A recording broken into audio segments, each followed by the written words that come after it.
We are Group 4 from BTPTED to IFSM, consisting of our members. First, I am Erica Tiffany Kagang.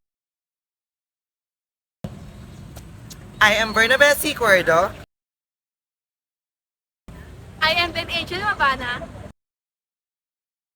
I'm Heinrich Escalona. Kenneth John Luciano. I'm Robelyn T. Emma. I'm Waxil Lagahit. We are the Group 4! Welcome to our inaugural vlog. Whether you're familiar with us or just discovering our content, we invite you till the end as we delve into our crucial topic, disaster. In today's video, we will explore what constitutes a disaster, its causes and effects, and most importantly, practical tips on how navigate through with one should occur. So we hope this video serves as an insightful and practical guide for you. So let's dive in. In Tacloban, the misery is beyond meaning. As 2 other children are dead. We dial her number on our satellite phone. Ma, hindi ko ma. They're gone. They're all gone, he says. Mama! Ewan ba't nangyari sa akin to, ma? I don't know why this happened to me.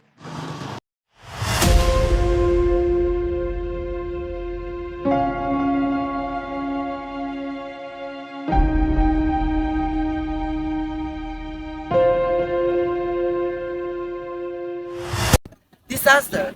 Disaster is the definition of a sudden or a great misfortune, or simply an unfortunate event. It is also seen as the consequence of the appropriate risk, and these risks are the combination of both hazard and vulnerability. Hala, may lindol! After the discussion about disasters and its definition, let us now proceed to the examples of disasters. I am Maxine Dagahit and I will be explaining this to you. So, before we begin with the examples of disasters, let us first discuss the types of disasters. First type is natural disaster.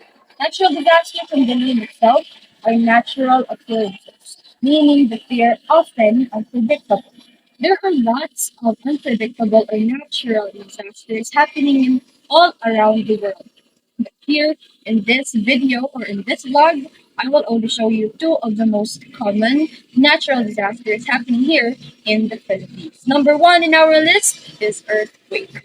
Earthquake, according to DOST or Department of Science and Technology, is sudden, weak, violent movement or shaking of the ground produced by the movement of the rock materials below the Earth's surface.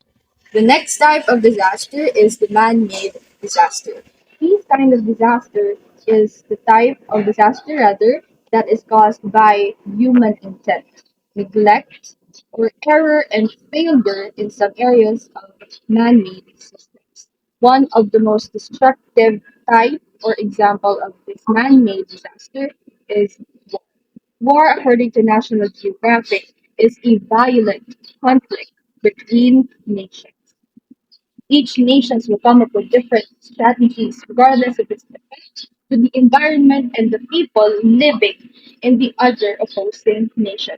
One of these strategies is the other disaster or man-made disaster that we will be tackling, which is biological warfare.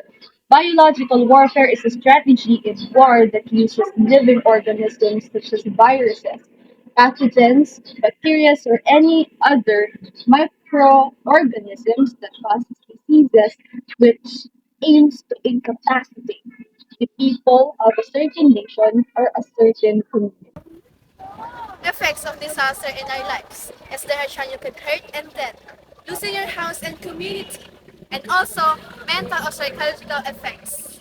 So we know how devastating and destructive the disasters are. It can cause loss of life and even loss of home, properties, and injuries.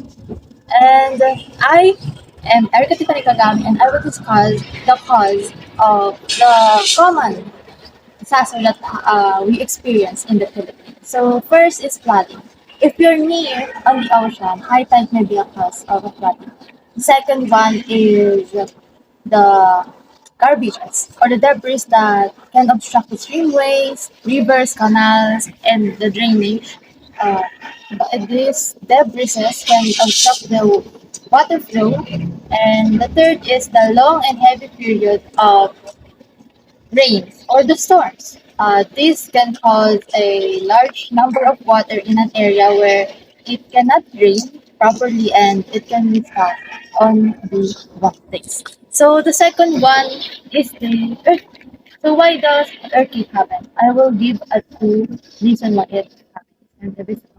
So the first one is because of the shaping of tectonic plates. So the shaping of tectonic plates causes an energy to slip away in that slipping of the pancake. That energy causes a shape on the ground which we feel.